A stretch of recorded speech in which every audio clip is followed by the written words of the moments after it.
Hello and welcome back to the second episode of Gaming Reversal, a podcast meant to bring you some of the greatest and most horrible gems of video game history to light. I'm your host, Stephen Vecchiarelli, and this week I'm all alone. Nothing going on here. You know, if you listen to the first episode, it was me joined by 5 of my other friends. But, you know, hopefully this one will be shorter. 4 hours was daunting, to say the least, for the first podcast, and hopefully this one will be easier to digest. So, getting right into it. This week's games are Far Cry 5 on PS4, Xbox One, and PC, produced by Ubisoft. World of Warcraft Battle for Azeroth Beta, that's on PC, made by Blizzard. F.E.A.R, F.E.A.R, that was made by Monolith Productions on PC, 360, and PS3. And Heavy Rain made by Quantic Dream on PS3. It's also on PS4 now, but it's virtually the same thing. And then, which leads us right into the next week's games. That's Detroit Become Human on PS4. That's also made by Quantic Dream. Dark Souls Remastered from Software. It's made on PS4, Xbox One, PC, Switch. If you played the first Dark Souls, you know what I'm getting into there. Prototype, which is on PS4, Xbox One, 360, PC, and PS3. That's made by Radical Entertainment. F.E.A.R, which is actually an indie game made by Polytron Corporation on PC, 360, PS3, PS4, Vita, iOS, and Android. The Crew is our last game on PS4, 360, PS3, and Xbox One, and that's also made by Ubisoft. So we're just an Ubisoft party around here. And then we're also going to be discussing Solo, the movie, A Star Wars Story, and Deadpool 2 on this podcast. So jumping right into it. Our first game is Far Cry 5. I briefly was getting into this in my own head, but it's a game where you dropped into a major cultist environment in Montana, where they're essentially trying to form their own state and become their own unit of basically become a whole force behind this whole religion. And it's very freaky, to say the least. There's this one guy who's put in the light as a god. Like he says things won't happen and they don't happen. Like the beginning of the game, your helicopter, he's like, oh, we'll crash, but I'll survive, or something like that. He's like, God won't let you take me, which is, yeah.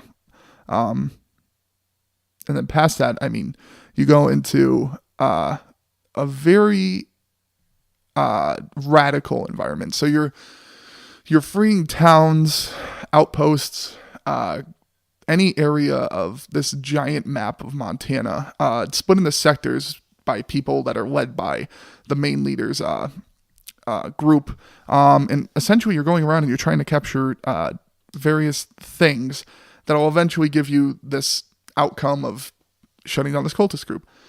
So maybe approaching it less on a story side. I played this game for about 6 hours, between, this week and last week, and since I started it in March. If you've played Far Cry 3 and if you played Far Cry 4, you know what you're getting into with this. It's to say the least, it's like GTA meets, I wouldn't know what the other group would be, but it would be like GTA meets, like, I guess, Assassin's Creed and all that, where you go to a point, you control the point, you get followers that join you, and there's one main character that the story's evolving around. And that's where the GTA part comes in. And then I guess also the GTA part is that it's major free roam, and you could do virtually anything you want. You get a wingsuit, you get a parachute, you jump off of mountains, you hunt animals, which is surprisingly fun in Far Cry games. Like in Far Cry 3, you were hunting Komodo dragons and I think not lions, but tigers and all that stuff. In this game, it's more wolverines, bears, peacocks, turkeys. It's weird, Montana stuff. Sometimes snakes, which is also weird. And then so the overall style of the game, I think, has been done way too much. There's a weird situation with games like this and a company like Ubisoft, where I know this game will sell because people like this formula, but it's getting a little overplayed for me. Far Cry 4 came out in 2014, I believe, and I had it very hyped up in my head because it was set in the Himalayan mountains, and it was involving Troy Baker, the voice of Joel from The Last of Us, and also the voice of a multitude of other major roles throughout popular gaming culture. He was also can't remember his name from BioShock Infinite, but he was Booker. He was also Booker DeWitt in BioShock Infinite, and he's a very prominent figure. So I had that game hyped up in my mind, but after just playing Far Cry 3 for like 30 hours at a time and jumping into Far Cry 4 1 year later, I don't remember how long it was because there was Blood Hunt or Primal Blood Hunt and then Far Cry 4. It's definitely a formula that's getting redone. I mean, the new things in this game, you have a dog. That's definitely a plus. His name is, I can't remember his name right now. Not Scooter. But you find him in, like an abandoned garage area and you take him in and it's good to have a companion in these games. Especially with it's good to have a companion in these games, especially with it's something new to bring in, and dogs are the hot thing right now. You heal him by petting him, which is, I think that's awesome, but he dies, or not dies, but gets knocked down, and someone comes over and you kill that person and you pet him and he's back up. It's like, oh, okay. So loving dogs is basically the key to, I don't know, this game. So yeah, like I said, 6 hours in, I feel like I've barely scratched the surface of this game because there's 3 or 4 major areas that are each controlled by a cultist leader, like I said, and I haven't even finished the first one in 6 hours. I get sidetracked by a mission, or, like you steal someone's truck and it has guns mounted to the front of it, so you're gunning down cult Scientology. I should say that I feel like there's major references to Scientology with this whole entire cult that's going on in this game. And it's also been brought up that their symbol is a slightly modified version of the Scientology emblem, whatever you want to call it. So you're like literally in like the kind of truck that would lead an 18-wheeler, and there's guns mounted on the front of it, and you're just bashing through barricades and shooting people with these 2 guns that are mounted on the front, and you're just like, oh, this is a nice breath of fresh air, because I never thought there was anything as extreme as that in Far Cry 3. Like I said, Far Cry 4, I don't know, I just have it out of my head because it wasn't anything special to me. So yeah, you're just running down the streets of Montana, gunning down people, and then you deliver this truck, and then you have the truck whenever you want. It just sits in a garage. It's cool. You can just lead a truck out there.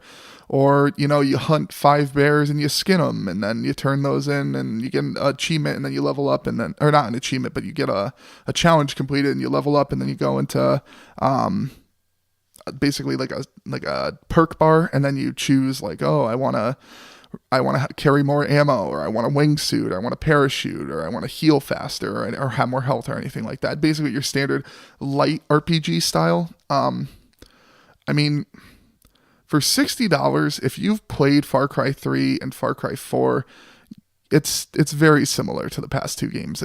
You can honestly tell me like, it's the same. It's just the same retextured environment, and I feel like, oh, it's the same game, whatever. But if you haven't played the Far Cry games, or like you really enjoy the Far Cry games, you probably already bought this and you're probably enjoying the life out of it. So at $60, I can say buy it if you've never played something of the nature, or Redbox it, because Redbox is a rental. You could always rent through Redbox, and that would be good. Or unless you have a friend that has it, a friend that has Far Cry 5, you could always borrow it and play it, and then, you get all of dog fun, but it's not a very new experience to me, and that's why I'm stunting it a little bit as far as for the price of $60. Now, Steam Summer Sale is coming up, and I bet you anything this thing will be stunted to $40, $44, honestly, probably even less. And if that's the case, then I would say definitely buy it, because you're going to sink 30 to 40 hours in this game, and it's going to give you a whole bunch of fun. But for $60 right now, I'm a little iffy on it. Luckily, it's not as controversial as any of the other games that are that I brought up on the last podcast as far as like, this game's insulting or anything like that. No, this is it's if you like Far Cry, it's been done before, but people like Far Cry. So on to World of Warcraft Battle for Azeroth beta. I was in the alpha back in February, and I'll try to keep this one relatively short because it's World of Warcraft, but it feels slower. I played it at PAX. I played one of the island expeditions with two of my friends, and it was very I don't know. A derivative wouldn't be the word, but it feels like World of Warcraft just in a different environment. Like it honestly feels. Well, let me jump into that. So it bothers me in this game that they basically had abilities that were in the game in Cataclysm or any of the past expansions. You had abilities like Hammer of Wrath. That was the original Paladin Execute. They got rid of it after Wrath. I can't remember. And I really enjoyed it because it was nice to have an Execute. It was like, because at the time it was Warriors had Execute and Paladins had Hammer of Wrath, and it was nice. And then I think Warlocks had Shadowburn or something like that. But with it, like these abilities are coming back, and I think they're gonna do it with Druids too. They're coming back, but it's like you can't introduce something new to the scenario, or you're just gonna take it away from us again, or you're gonna do this. Because I made a Paladin, and I don't know. It's definitely annoying to see abilities be rehashed 2 expansions later, 3 expansions later. And then on top of that, they're getting rid of artifact weapons, which were, in my eyes, kind of a success because it gave a whole bunch of backstory to the plot. And it gave you a feeling of like you had a special weapon. Like I had Ashbringer as a paladin, or I had the world, not the world tree as a druid. Or like you have Titan Strike as a hunter or anything like that. It was cool to have these weapons. And I mean, it's kind of dumb that you're just throwing them into a gaping hole where Sargeras stabbed Azeroth, but I don't know. It had to be written off because you're not going to wield Ashbringer forever, obviously. So, I mean, I don't know. So they took the abilities from those artifact weapons and they worked them into talent trees for some of the classes. Like Paladins have Wake of Ashes in their Retribution tree. And it's literally the same thing as it was on the artifact weapon, but they just put it into the talent tree, which is nice. Like, because maybe you like the ability. It's an AoE effect that stuns for 5 seconds or something like that against demons, and it gives you a whole bunch of holy power and all that. But there's also other tree options for you, and I don't know. I feel it's not insulting, but it is. If there's a feeling of laziness with the situation, especially involving like, the talents that I just brought up from the past expansions that they put into this, and then also that. But yeah, that's just like the backstory of the game. And also they lowered the global cooldown rate, which bothers me because it makes it feel even slower. Or they increased the global cooldown, and it's, you can feel the time in between your abilities, and it's not as spammy, I guess, but I don't like it. And then past that, Battle for Lordaeron was the thing that I did. I haven't done any of the leveling. I don't think the leveling will really change because I think the environments I'm going to save for when they're actually completed so it doesn't tarnish my ability of the game. I know that's not the point of a beta, but come on. I did Battle for Lordaeron. It's interesting to say the least to see that we're going to be retaliating to Sylvanas burning down the world tree. Who knows why she did, but it's speculated that she got a hint that the old gods were there or something like that, and that's how they get the portal into Azeroth, or I don't know.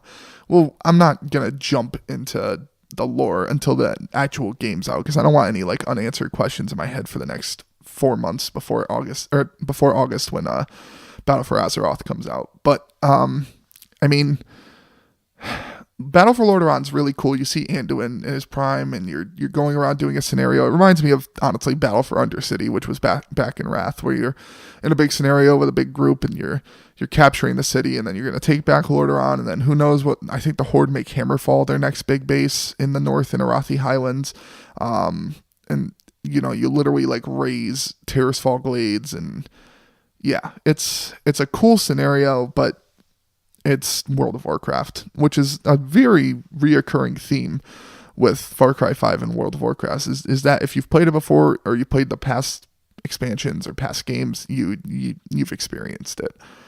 I mean, if you have the beta, play it.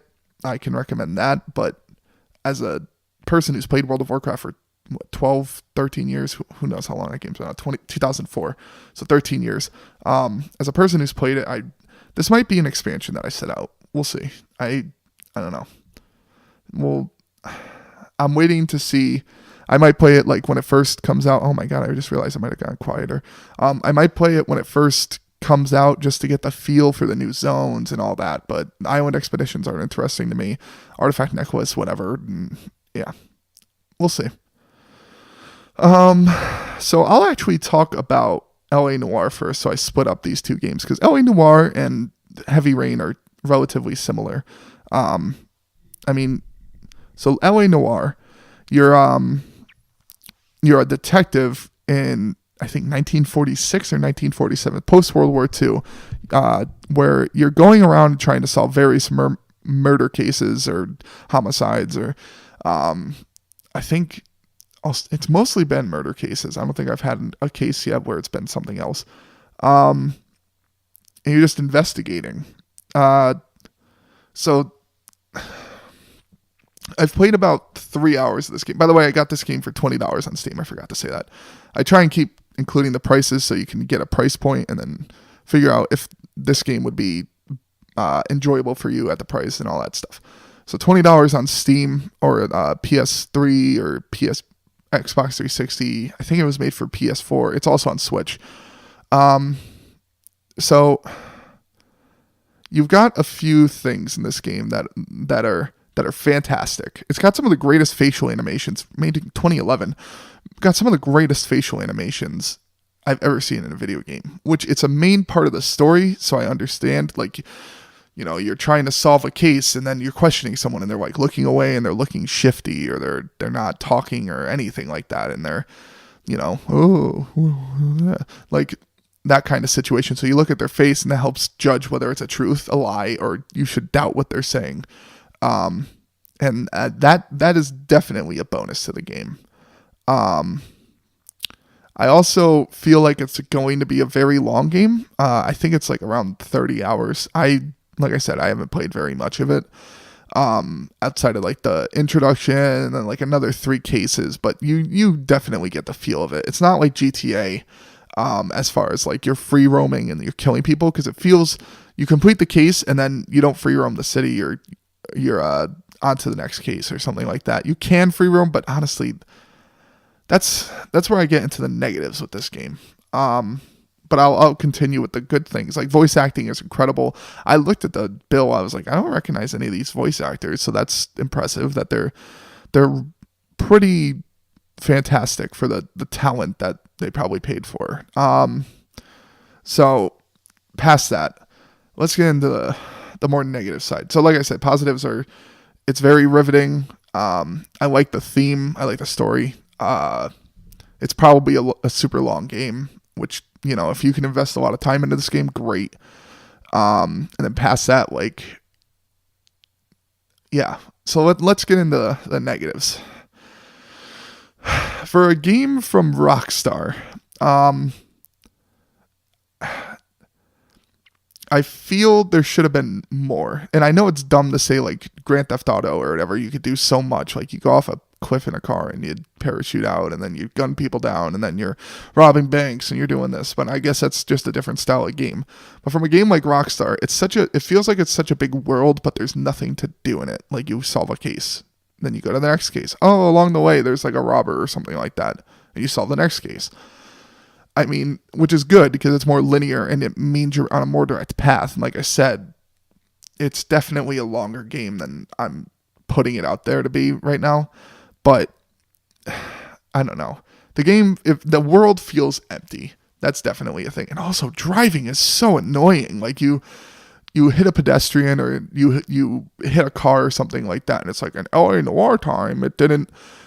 People never did that. Like, oh, this will take away from your final rating as a case. And I'm like, honestly, I don't care what the final rating is. As long as I finish the game, it's not interesting to me, you know? So yeah, that's one of the things that bothers me, is that the rating thing, like at the end, is not irrelevant, but like that it's influenced by hitting pedestrians or something. So I don't know.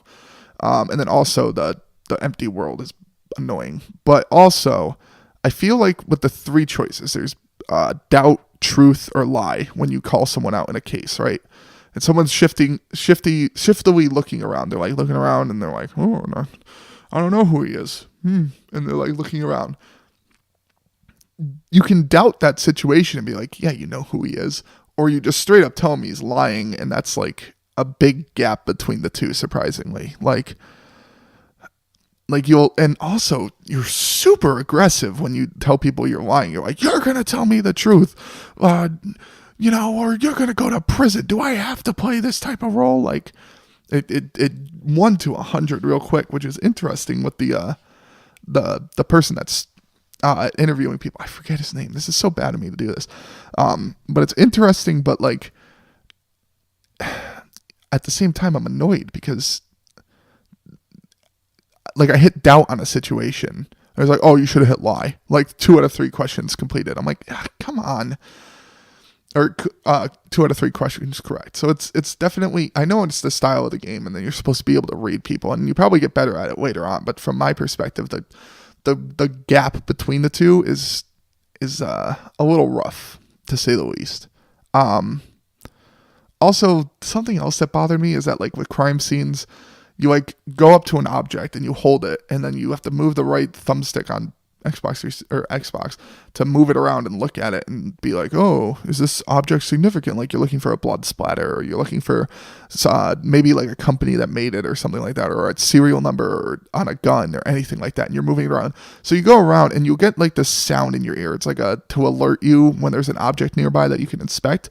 But sometimes he'll just pick up like a lamp and be like, this lamp isn't interesting. And then like you'll go by and the stupid sound plays and you hit it again. And it's like, this lamp is also not interesting. It drives me nuts because I feel like I'm just walking around picking up random items until it finally is like, oh, look, a clue. Which is, I understand with like these more cinematic focused games is a big proponent. But from my perspective, is just like, that just frustrates me because it just feels like empty, wasted time. And they can't just cookie cutter hold your hand the whole way, but it's also like you pick up the object and it's like, oh, I'm a dumbass for picking this up. Like, yeah, God. But then also like the clues are like, oh, look, a pair of glasses. All right. And all you're looking for is a brand stencil or something like that. That's one of the missions early on. And just that little minute detail really makes a difference later on. I don't know. Also, the cases feel, obviously with most crime thriller situations, you've probably seen most of the storylines or most of the case details before, but it's a little rough to see something I've definitely seen before. Like, oh, the wife is actually the one who did it. Oh, the one, like, oh, she's so sad. And then, oh, it turns out, yeah. Or one girl, like, wanted to get famous, so she was lying about details or anything. I don't know. It's a great take for a game that's never done something like this before. It's a great take for a game that's never done something like this before. And for $20, like I said, you're going to get a blast out of this, but I can't see myself playing this with 2 other games I'm about to talk about after this. I mean, from Rockstar, I'd expect a little more, but I mean, this might be your style of game. For $20, you're going to get an LA Noire, great environment, great visuals, great facial animation, great voice acting, but you're going to I feel it's in an empty world, and the cases are just one right after another. It's very linear for a game that like makes you drive between points, which just feels irrelevant. And I know you can have your partner drive you to areas, but I don't know. I'd rather just drive myself. I mean, $20, you could buy it at your leisure, but I would give this like, if I was gonna give it like a star review or anything like that, I'd say like maybe like 6 out of 10. And then also, if you can get this game cheaper than $20, then definitely buy it. Like 10, 12, 15, that area, yeah. Because then you're paying basically what would be like the cost of like a DLC Mac pack for like Fallout or something like that, and that's definitely more worth it for 30 hours worth of content. Yeah, I don't know. I'm a little skeptical on it. But Heavy Rain, another cinematic experience game, and I know I just skipped over F.E.A.R, but it goes right hand in hand with L.A. Noire. Another cinematic experience game like Detroit Become Human, which I'm going to talk about later, and bring up in the next podcast, and also L.A. Noire. It's a game where I feel like I could play this and my girlfriend could watch me and she'd enjoy the life out of it. Like, I did this with Until Dawn. I wanted to show so many people it. It's another game like that, but it was more horror focused. It's a game that you definitely aren't getting a game per se, but you're getting more of a cinematic experience. Whereas in L.A. Noire, I feel like bridges between the two. It focuses more on the game aspect, but it's just, I don't know, the game aspect there. I'm done with that game. So let me get into bad things first with Heavy Rain.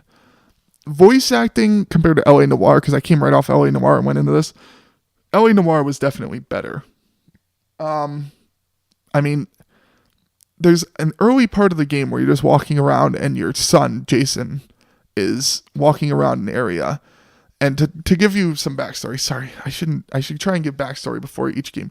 You're basically jumping between multiple characters trying to capture someone called the Origami Killer, who kills people and then leaves an origami design on their corpses, and then it's mostly children, I think, that he kills. But you're following the stories between a dad dealing with grieving the loss of his son, or a detective, or anything like that, and you're jumping between these characters' storylines. Like for the detective, you're investigating a prostitute that, like, you know, he wants to know a past suspect or something like that. Or the dad, you're trying to basically cope with the loss of your son by also, you know, trying to be a dad with your other son, dealing post-divorce like 6 months later and stuff like that.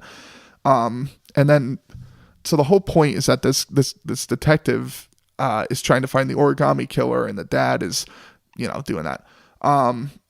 So I could say the voice acting of the dad and the son is rough. Like, there's a running meme with this game, where one time the game glitched towards the end, and it just says the dad, you keep spamming a button, it just goes Sean.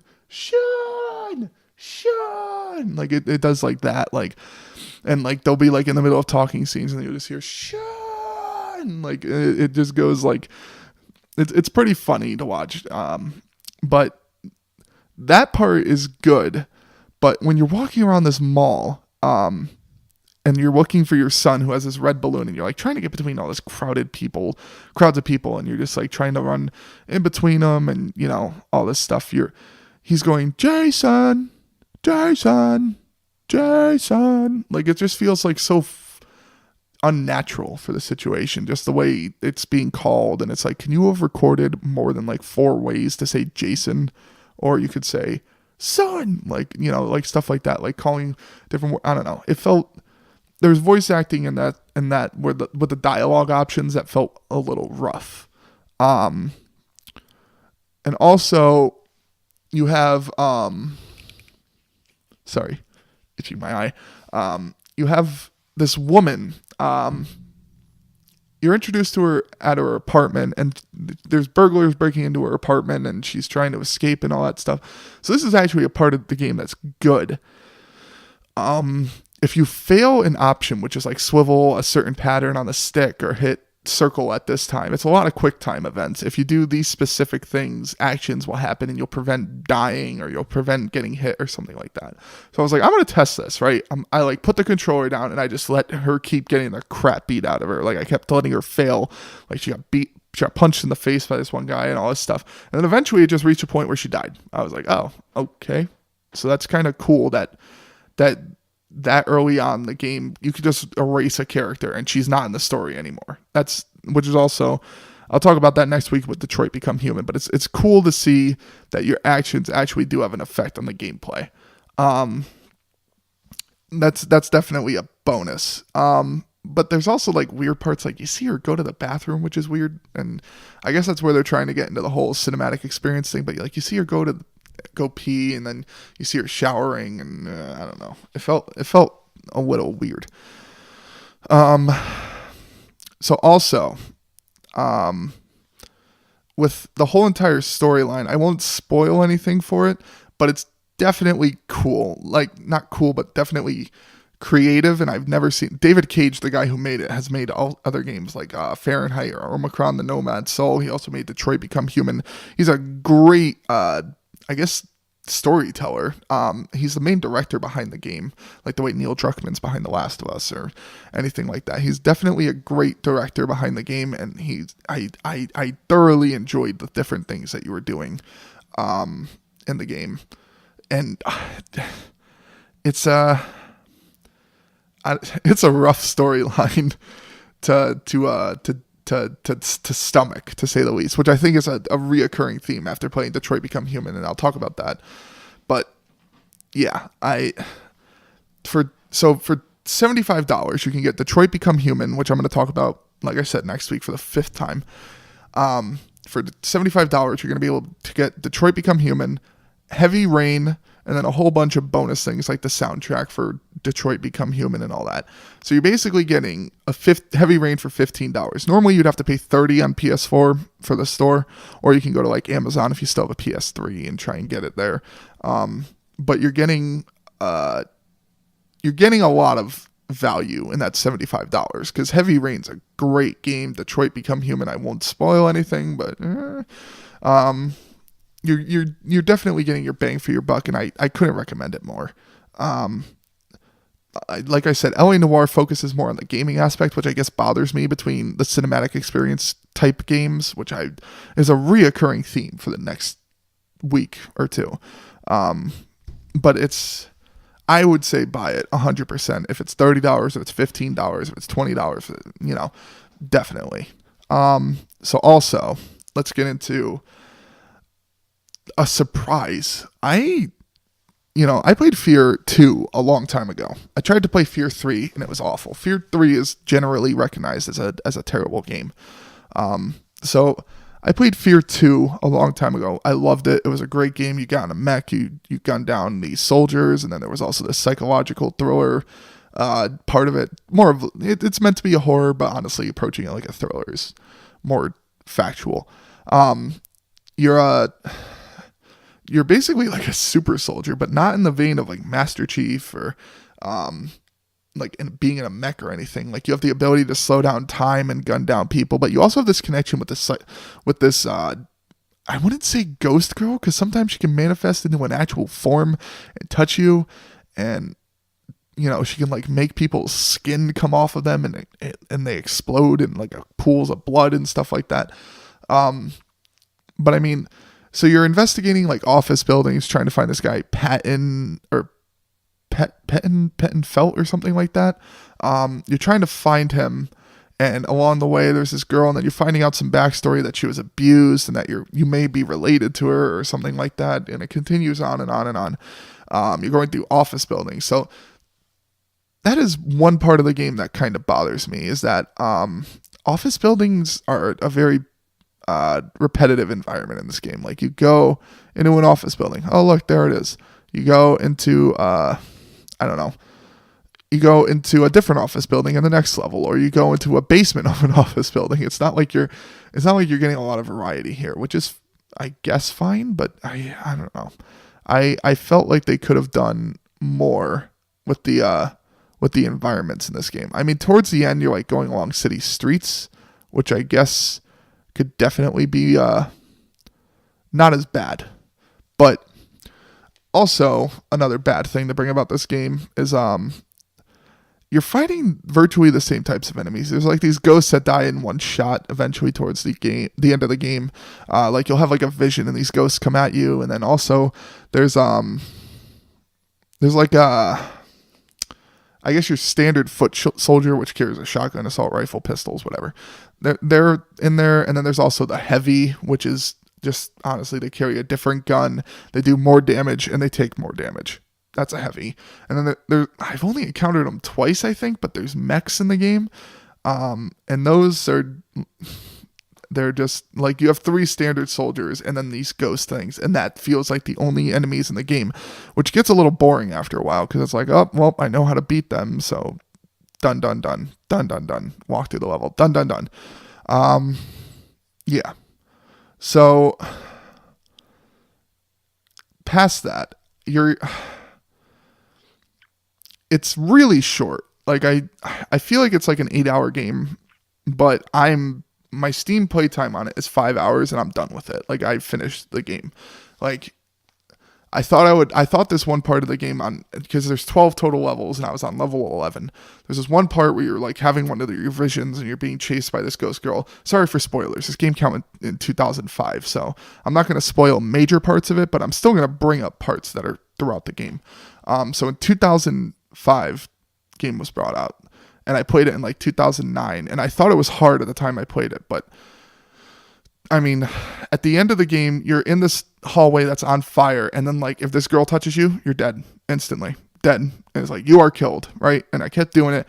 I kept dying to this stupid girl. Like I tried to open a door, or the girl would come at me, and you can't really shoot her because she's like invincible.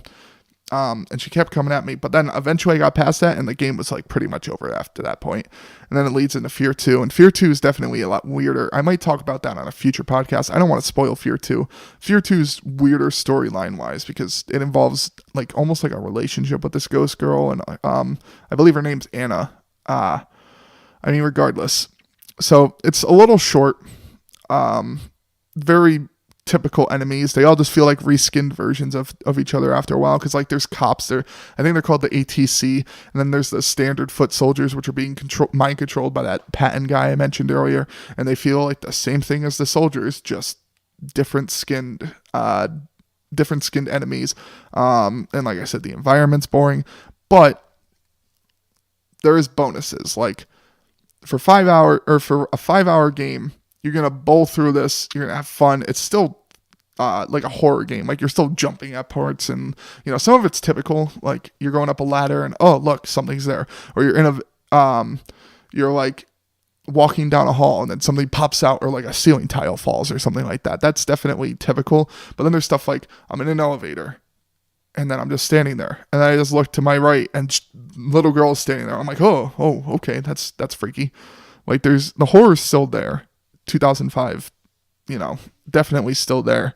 And it's a cool story. Like, yeah, I said it's weird in F.E.A.R 2, but as its own thing, it's definitely still not something that's been done before, at least at the time. And like you can look past these flaws, because like I said, for a game that came out in 2005, it's super impressive. And I think it shaped basically the whole entire horror genre for years to come. Like, I know that's dumb to say, but I feel like I don't play horror games before, other than Eternal Darkness and Resident Evil and Silent Hill. Those were the 3 games that I could think of that were horror games before F.E.A.R was a horror game.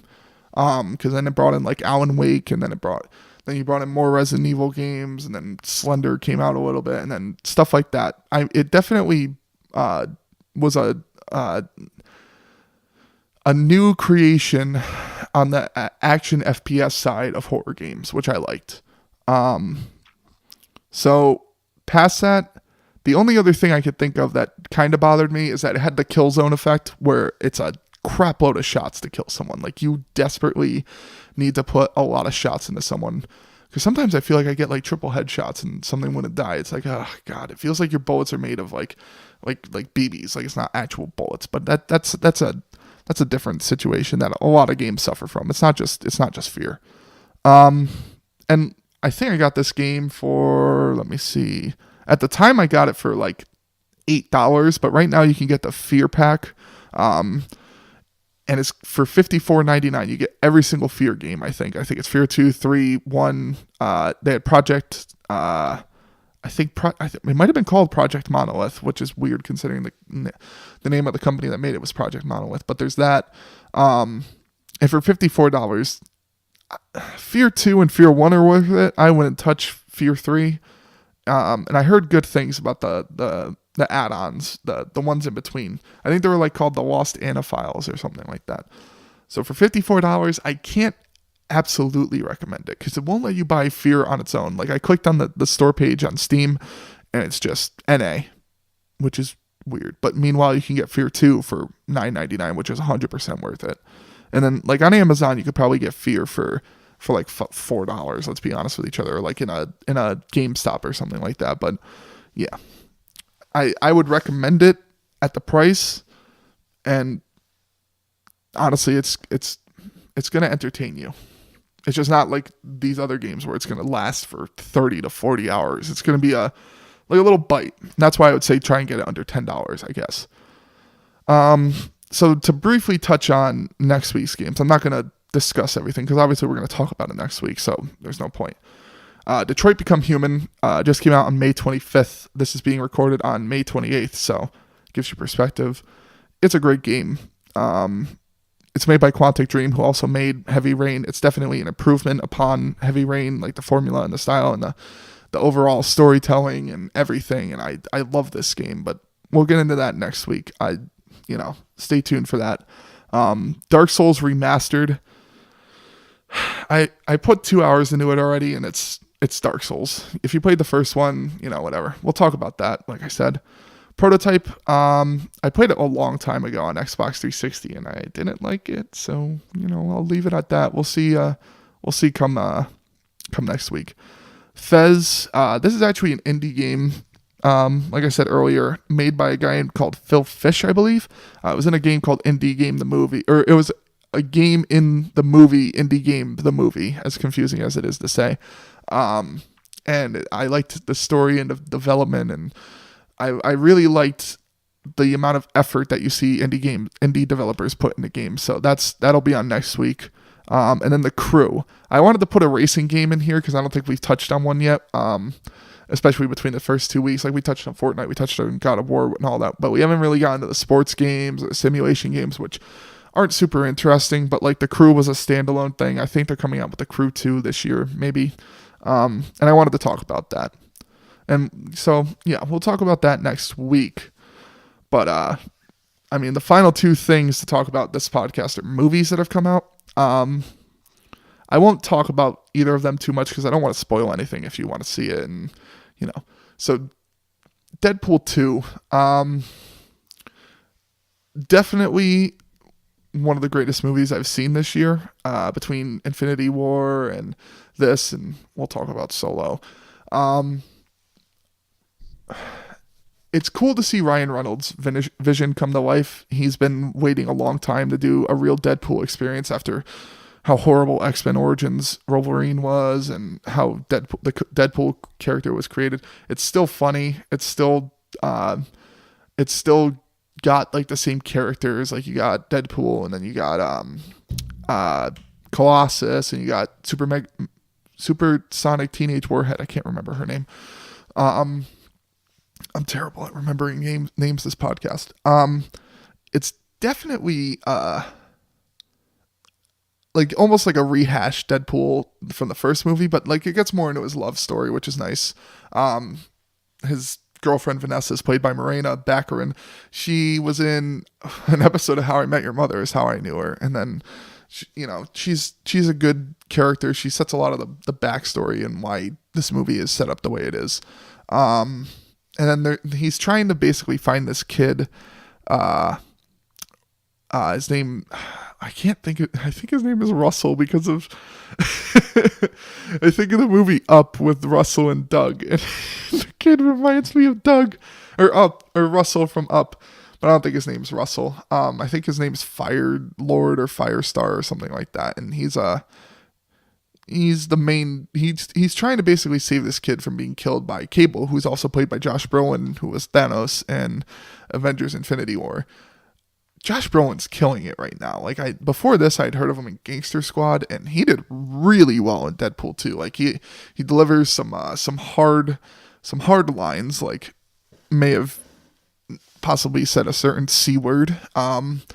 Definitely, like, you could feel the strength behind his words, and it's like I said, it was thoroughly enjoyable for me to watch. This is a good popcorn movie. You're not gonna get super invested in a story, or you're not gonna like have to dissect everything that you think about, like what's gonna happen, like the way we did with Avengers Infinity War. But you're gonna sit down and you're gonna enjoy this movie, and it's gonna, if you're a Marvel fan, you probably have already seen it, or you're going to see it. So yeah, I'll leave it at that. So Solo, I had to think about this game for a few days. There's good things about this movie for sure. I won't spoil, like I said, I'm trying really hard not to spoil anything, but there's like surprise appearances by certain things, and there's references to like things that you're like, oh, they made it canon, like Bosk and all that. It's like, oh, that's cool. Like, oh, they're bringing up all this stuff in the Star Wars universe. Great. But then there's also things that are like, they're horrible. Like, for the first, until you see Lando in the movie, which Donald Glover is Lando, until you see Lando, it does not feel like a Star Wars movie to me. It feels like, oh, it's a guy who just, gets drafted into an army and then joins this group of whatever, and then he meets Chewbacca along the way, and like it's very boring to see, and it doesn't feel like a Star Wars movie. Like, there's no space travel, and they keep making this big reference to this stupid, I never heard of this element before. It's like chromium or corium or something like that. That's like the main premise of the movie, like of everything. It drove me nuts. It's like, why is this thing all of a sudden popular in the Star Wars universe? You would have heard of it at this point. Like, why did they have to make it for this movie? They could have used any of the billion other precious things in Star Wars, and instead they chose that. So that bothered me a bit. Alden, I can't pronounce his last name, Ehrenreich or something like that. He didn't do a bad job as Han Solo, but you're encountering some, like, you're never going to satisfy a Star Wars fan, like especially an elitist Star Wars fan, but you're encountering a very big role to fill. Like, Harrison Ford killed that role for 1978 to 2015 when Han was killed. Spoilers for that movie, sorry, but you've probably already seen it if you're hearing me talk about Solo. He killed that movie in that role and that all that, but then you reach Alden Ehrenreich filling this role, and it's there were times where I was like, oh, that's a Han Solo line. And there were times where it's like, that's not how Han would react to this situation. That's not how Harrison Ford would react to this situation. He would deliver it differently. Plus the directing controversy behind this movie. It was originally being led by Phil Lord or something like that, and Chris something with a W. And then Ron Howard took over, and then there's people were boycotting it or instantly giving it bad reviews and stuff like that. There's so much controversy behind this movie, but I know the elitist Star Wars fans behind this are going to be like upset, like, but there's also going to be elitist Star Wars fans that really like it, because it's always such a divided group. Like, there's people that really like The Last Jedi, and there's people that don't like The Last Jedi, and there's people that really like Rogue One, and then so I think that's fair to compare it to Rogue One. If you're comparing it to Rogue One is a lot better than this movie, because they didn't try and shoehorn certain actors into certain roles, or they didn't try and force plot points that didn't really need to be forced in Rogue One. Like, it was just like, oh, it was definitely a good experience, but not a good Star Wars movie to watch this movie. Like I said, doesn't feel like a Star Wars movie until Lando comes into the picture, and that thoroughly bothered me. But after the fact, like, that's probably like 45 minutes in the movie. After that, it does become more Star Wars. You get space battles, and you get like references to the Kessel Run, or blasters finally are coming out, or anything like that. And that's definitely. And Emilia Clarke is great actress. I didn't really, honestly, Chewbacca felt like Chewbacca, because it's Like, I know Peter Mayhew's no longer in the suit, but it's not like the end of the world. And the new guy's so tall. I think he's like, he's got to be 7 feet tall. And Woody Harrelson did a great job, and Donald Glover killed it as Lando. That's probably the best part of this movie. Like, if you're a huge Donald Glover fan, you definitely need to want to watch it because he did a really good job as Lando. And I'll say that. I mean, past that, I would avoid seeing it if you're expecting a great Star Wars movie. But if you're expecting a good popcorn movie, the same way we did with Deadpool 2, if you're expecting a good popcorn movie, then yeah, I would say see it. And I'll leave it at that because I'm trying really hard not to spoil big things. So past that, I don't think there's any upcoming trailers or anything. I would normally shoehorn if we had any questions or anything of the week. So if you want to send in any questions or any things you want to be brought up on the show, you can email gamingreversalpodcast@gmail.com. I know I said feedback@gamingreversal.com previously, but this is just an easier email address to use currently. And I'll answer your next questions on the show if there are any. And then past that, you could also tweet at us at GR, that's Gary Roger _podcast on Twitter. Then we're also on, there's also a way you could contact us by like commenting on our YouTube page. Like we have a YouTube video there from the first podcast, all 4 hours of it.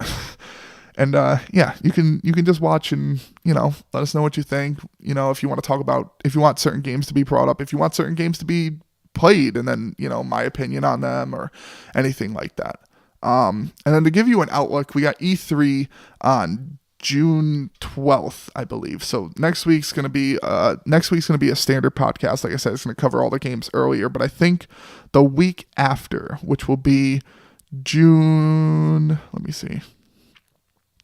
That would be, let's see. That would be June 4th would be the next podcast. So yeah, probably, June 12th, which would that be the next one? Sorry, trying to look at my calendar here. Yeah, June 11th would probably be the next big thing, unless I'm messing up my dates. And if that's the case, I apologize. But I'm pretty sure this second or third week of June is E3. So I'll probably do like an anticipation show. Maybe I'll bring up games that I think might be brought up or anything like that. So we'll have like a regular podcast and then a preview podcast, and I might try and get a guest on that one. We'll see. But yeah. So past that, if you have any questions, send them to us. And that's pretty much it for this show. Like I said again, I'm your host, Steven Vecchiarelli. This has been the Gaming Reversal Podcast. You can find us on Google Play, iTunes. They're both under Gaming Reversal. You can find us under Gaming Reversal on YouTube. You can also go to our website, gamingreversal.com. And you can also catch us on gamingreversal.libsyn.com. That's a direct podcast upload where you can just, listen to it if you don't want to listen on your phone or you want to listen anywhere.